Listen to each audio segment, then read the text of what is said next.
সেদিন সকাল সকালই স্কুলের উদ্দেশ্যে বেরিয়ে পড়েছিলাম, নিয়ে নিয়েছিলাম কুমুদদাকেও সাথে। স্কুলের এডমিশনের জন্য এই লিফলেট গুলো তৈরি করা হয়েছিল। এই কাজের রেসপন্সিবিলিটি আমি নিজেই নিয়েছিলাম। কয়েকটা ব্ল্যাক এন্ড হোয়াইট, কয়েকটা কালারিং প্রিন্ট আউট করা হয়েছিল। আমি গাড়িতে বসেই ফেভিকল মেরে দিচ্ছিলাম আর ওদিকে কুমুদদা গিয়ে লাগিয়ে আসছিল। এই ফটোগুলোতে যাদের দেখছো তারা সব কিন্তু আমাদের স্কুলেরই স্টুডেন্ট। ইন্ডিপেন্ডেন্ট হওয়ার একটা বড় ডিসঅ্যাডভান্টেজ কি জানো?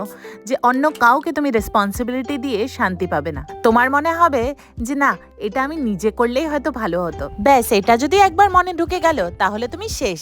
বাড়ি ফিরতেই সবার জন্য মিষ্টি আর বড় পিসির জন্য একটা হরলিক্স এনেছিলাম। সেদিন বিকেলে জলখাবারে তৈরি করেছিলাম রোস্টেড মাখনা, আর ডিনারে একটু অল্প করে আলু ভাজা তৈরি করে নিয়েছিলাম। জানো, এটা না আমার ছোটবেলার হ্যাবিট। পরদিন কোথাও বেরোতে হলেই আমি আগে থেকে এইভাবে সবকিছু অ্যারেঞ্জ করে রেখে দিই। I always over schedule. তাই আমার মনে হয় আগের দিন এইভাবে কাজটা একটু এগিয়ে রাখলে পরদিন আর এত তাড়াহুড়ো লাগে না। কাল আমরা এই ফ্যামিলি সেটগুলোই পড়বো। পরের ব্লগটা অবশ্যই ফলো করো।